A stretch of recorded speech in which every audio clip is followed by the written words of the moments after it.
बांग्लादेश ने भारत से 50,000 टन चावल मांग लिया है, लेकिन भारत ने बांग्लादेश को ऐसा करारा जवाब दिया है कि बांग्लादेश की 7 नस्लें याद रखेंगी। भारत ने चावल भिजवाए तो जरूर हैं, लेकिन बांग्लादेश को नहीं, बल्कि अफ्रीका के एक छोटे से शहर को। इसे कहते हैं भिगो भिगो के मारना। सर, पहले जो बांग्लादेश इंडिया को आंखें दिखा रहा था, अब इंडिया से चोरी छुपे जो है वो चावल मांग रहा है। इंडिया को कह रहा है जी आप हमें 50,000 टन जो है वो चावल दे दें, हम कोशिश करेंगे जल्द ही आप लोगों को पेमेंट कर दें। अच्छा, फर्स्ट ऑफ ऑल तो ये कि देखिए, इंडिया ने 1971 से लेके अब तक बांग्लादेश को बहुत ज़्यादा आउट ऑफ द वे जाके सपोर्ट किया। मतलब वहाँ पे उनकी इलेक्ट्रिसिटी का एक मतलब एनर्जी का एक बड़ा हिस्सा जो है वो इंडिया से आ रहा है, ठीक है। इन्वेस्टमेंट्स जितनी हैं उनका 80 to 90% इंडियन लोगों की है। इंडस्ट्री में 50% इंडियन लोग हैं, ठीक है।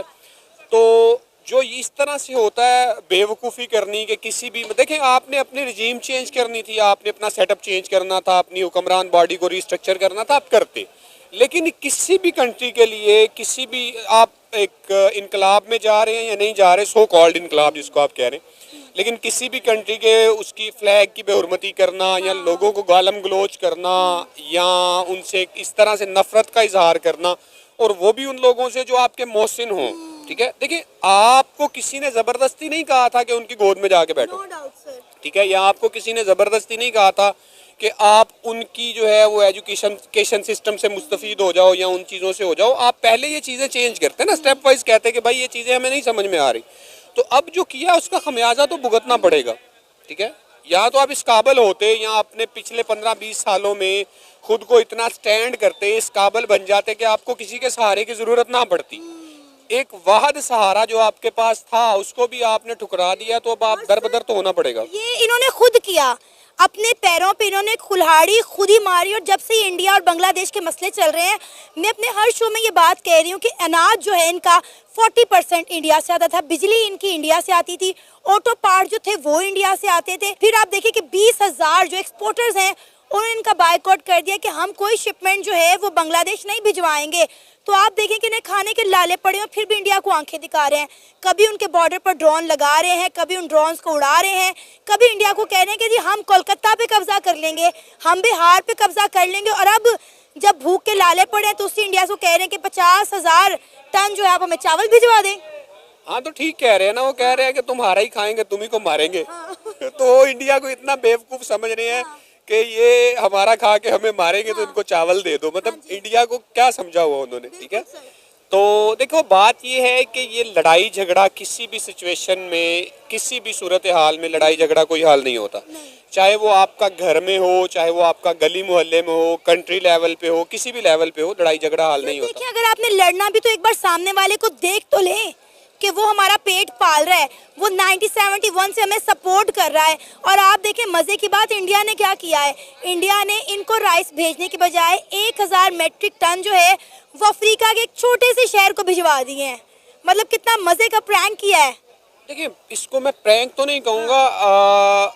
इंडिया ने पहले जो इन्होंने लोगों ने शोर मचाया हुआ था वो यही था कि ये जो इंडिया लोडिंग करवा रहा है ये बांग्लादेश के लिए ही करवा रहा है, लेकिन एट द एंड उन्होंने वहाँ पे भिजवा दिए।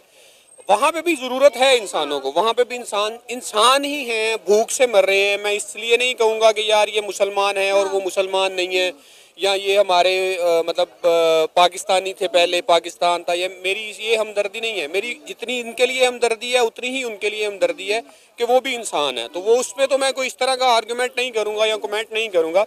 बात ये है कि देखिए, आप एक तरफ से मतलब हथेली कर रहे हैं भीख मांगने के लिए, और दूसरी तरफ से आप कर रहे हैं कि मैं ऊपर से थप्पड़ भी मारूंगा। तो जिसको आप थप्पड़ दिखा रहे हैं उसको आप हथेली पे, आपकी हथेली पे कुछ रखेगा वो। ये तो अब कॉमन सेंस की बात है। और बाकी आपने रही बात वो कहे जो आपने पहले सवाल पूछा कि आप लड़ने से पहले ये तो देख लें कि सामने वाला कितनी ताकत रखता है या कितनी कुव्वत रखता है। तो बाज़-ए-औक़ात इंसान का खुदकुशी का दिल करता है। तो वो इस्लाम में एक चीज़ मौलवियों ने बड़ी मतलब मशहूर की हुई है लोगों के लिए अपने, खैर वो बहस और तरफ चले जाएगी। इनके अपने बच्चे मर जाएं तो शहीद होते हैं, और लोगों के मरे खुदकुशी करके तो वो जहन्नमी होते हैं। तो खैर वो उन्हें लग रहा होगा कि अगर खुद को मार लेंगे तो जहन्नम में चले जाएंगे, इनसे लड़के मर जाओ, खुदकुशी भी हो जाएगी और काम भी हो जाएगा। सर अभी आपको क्या लगता है कि इंडिया किस तरह इस सारे मसले को देख रहा है, क्योंकि बांग्लादेश तो इंडिया को उकसाने में, इंडिया को गुस्सा दिलाने में कोई कसर नहीं छोड़ा। कभी वो पाकिस्तान के साथ हाथ मिला रहा है जिससे इंडिया का हम रवायती हरीफ कहते हैं, कभी जो है इंडिया को, इंडियन आर्मी को कह रहा है कि हम जो है आपके इलाकों पर कब्जा कर लेंगे। तो इंडिया बड़े डिप्लोमेटिकली इस तरीके से सारे मामले को लेकर चल रहा है, और मैं कहती हूँ इंडियन आर्मी ने अभी तक इस पर जो है कोई भी एक्शन नहीं लिया। हाँ, इंडिया की गवर्नमेंट ने अब थोड़े बहुत एक्शन लेना शुरू कर दिए। देखिए, फर्स्ट ऑफ ऑल तो ये कि मैं, आपने ये एक हरीफ का लफ्ज़ इस्तेमाल किया, तो ये जो हरीफ है, हमें एक दूसरे का हरीफ बनाया हुआ है। ये भी हमारी गवर्नमेंट ने और हमारी दोनों मुल्कों की इस्टेब्लिशमेंट नहीं बनाया हुआ है अपने फ़ायदे के लिए, ठीक है, अपनी हीरोगिरी दिखाने के लिए दोनों नेशंस को और दोनों कंट्री को आपस में लड़वाया हुआ है। तो मैं ये समझता हूँ फर्स्ट ऑफ ऑल तो ये चीज़ ख़त्म होनी चाहिए, ठीक है। बल्कि मैं बड़ा हामी हूँ इस चीज़ का कि इंडिया के साथ हमारे ताल्लुकात बेहतर होने चाहिए, हमारी ट्रेड होनी चाहिए आपस में, ठीक है, सभी कंट्रीज़ के साथ, नेबर्स के साथ। उसमें आप ईरान को ले लें, उसमें इंडिया को ले लें, उसमें अफ़गानिस्तान को ले लें। और दूसरी बात ये कि देखिए, इंडिया ने जब तक उनको सपोर्ट किया, उन्होंने अपनी मर्ज़ी की गवर्नमेंट्स भी वहाँ पे रखी, ठीक है। जो आपको खिलाता है, कोई भी बंदा जो आपको खिला रहा होता है या आपको आउट ऑफ वे जाके सपोर्ट कर रहा होता है, वो अपनी मर्जियाँ भी मुसल्लत कर रहा होता है। तो अगर आप उनकी मर्जी नहीं मानेंगे किसी की भी, या आप एक छोटी सी आप अपने घर में मिसाल ले लें, अपने गांव देहात में, मोहल्ले में मिसाल दे दें, जब आप उसकी मर्जी नहीं मानेंगे, वो आप अपना हाथ खींच लेगा। वो कहेगा यार यही, मैं मतलब सॉरी टू से एक थोड़ा सा ऑकवर्ड सा वर्ड है, अगर बगल बच्चा रखना ही है, उसको खिलाना ही है, तो ये नहीं तो कोई और सही, ठीक है। तो देखिए, जब तक उनकी मर्जियां चलती रहीं, हालात बहुत बेहतर रहे बांग्लादेश से। इवन उनकी इकॉनमी बहुत बेहतर थी, उनके रुपये की जो उनका टका है वो उसकी वैल्यू अच्छी हो रही थी, सारे मामला अच्छे चल रहे थे। लेकिन अगर अब नहीं रही तो इंडिया ने अपना जो उनका अग्रेसिव, उनके अंदर वो मतलब इनको वो अग्रेसिवनेस दिखा रहे हैं, या ये उनको गुस्सा दिला रहे हैं बेसिकली। पहले वो इतने गुस्से में नहीं थे, ये अब ज़्यादा दिला रहे हैं, ठीक है। तो उन्होंने शो तो करनी है। वो अब जो आप बात कर रही हैं कि उनकी स्टैब्लिशमेंट नहीं है, उनकी आर्मी ने अभी तक कोई स्टेप नहीं लिया, तो वो तो एक बहुत बड़ा स्टेप हो जाएगा ना। देखिए, एक चाइना की एक पॉलिसी थी, चाइना ने कहा कि यार मैं किसी के साथ जो जंग है ना वो नहीं करूँगा, ठीक है, मैं लोगों को मारूंगा बिजनेस करके। तो आई थिंक सो कि इंडिया अब उस पॉलिसी पे है। इंडिया को पाकिस्तान से भी छेड़छाड़ करने में कोई अब मसला नहीं है, वो नहीं करते हैं, ठीक है। और वो कहते हैं कि यार अब जो है, अब आपका टाइम है ग्रो करने का, और ग्रो इसी सूरत में हुआ जा सकता है कि आसपास में जो हो रहा है उसको होने दो। सर देखिए, इंडिया का इस वक्त सारा ध्यान ना अपने मुल्क के ऊपर है। इंडिया किसी जंग में नहीं कूदता, क्योंकि उनका मकसद यह है कि हमने अपने मुल्क को डेवलप करना है। इंडिया नेबर कंट्री के साथ ताल्लुकात मजबूत करने पे लगा हुआ है। और अगर हम बात करें पाकिस्तान की, तो इंडिया पाकिस्तान के बारे में ये कहता है कि भाई हमें इनके साथ कोई जंग लड़ने की जरूरत नहीं, ये लोग तो अपनी मौत आप मर जाएंगे, जो हमारे सियासतदानों ने हमारे मुल्क का बेड़ा गर्क कर दिया है।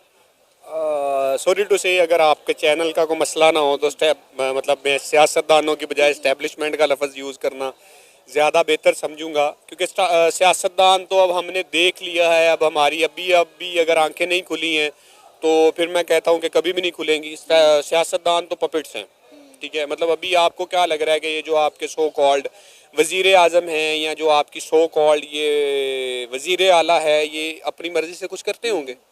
मतलब मेरा नहीं ख्याल कि ये अपनी मर्जी से सुबह से शाम का अपना किचन का मेन्यू भी सेट कर पाते होंगे। बांग्लादेश का फ्यूचर आप क्या देख रहे हैं? बांग्लादेश में ये जो सो कॉल्ड इनकलाब लेकर आई है उसकी यूथ, आपकी उसके बारे में क्या राय है? क्या ये इंडिया के बगैर सरवाइव कर सकेगा? जैसा आपने प्रोग्राम के आगाज में कहा कि बांग्लादेश खुद इंडिया की झोली में जाकर बैठा है। 1971 में यही बांग्लादेश था जिसने पाकिस्तान आर्मी को इंडियन आर्मी के मुखालिफ ला के खड़ा कर दिया था, और आज वही इंडिया के मुखालिफ और पाकिस्तान से मदद मांग रहा है। देखिए, आप पाकिस्तान में अगर उस बात पे जाएंगी कि इंडिया ने उनको, बांग्लादेशियों ने उनको चूज़ किया और हमें नहीं चूज़ किया, तो उसके पीछे बहुत सारे मज़ालिम की दास्तानें हैं जो हमारी तरफ से की जा रहे थे। जो बहुत सारे ऐसे जुल्म थे जो हमारी आर्मी ने वहाँ भी की। और ये मैं नहीं लिख रहा हूँ, ये आर्मी के लोग, वो लोग जिन्होंने किताबें लिखी बाद में, और वो किताबें जिन पे बैन लगा दिया गया, ये उन्होंने लिखी हुआ है, मैं नहीं कह रहा हूँ, ठीक है।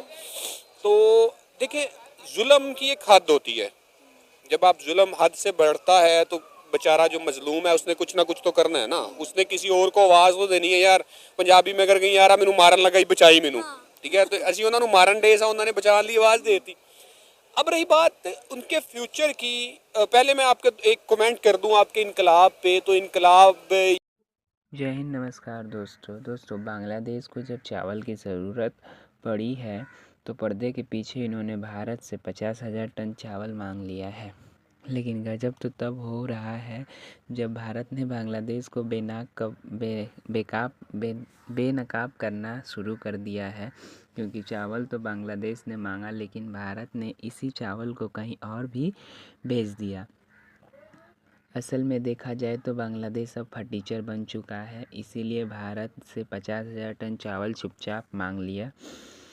लेकिन जहां इन्होंने कहा कि हम किसी न किसी तरीके से जुगाड़ करके इस चावल का पैसा भी दे देंगे भारत को, लेकिन हमें चावल चीप प्राइस में भेज दीजिए, लेकिन भारत ने फ़िलहाल के लिए उनकी इस बातों को अनदेखा कर दिया। लेकिन उनके इसी बात को उनके बाद जो हुआ वो सोचने लायक है, क्योंकि भारत ने बिना मांगे ही अफ्रीका के एक देश लेसोथो को 101,000 टन चावल हाल ही में भेज दिया है। आपको बता दें कि लेसोथो अफ्रीका का एक छोटा सा देश है, लेकिन यहाँ पर सूखा और अकाल पड़ने के कारण एक काफ़ी बड़ा घात संकट आ गया है, जिसके कारण इस देश में खाने पीने की काफ़ी ज़्यादा कमी आ गई है।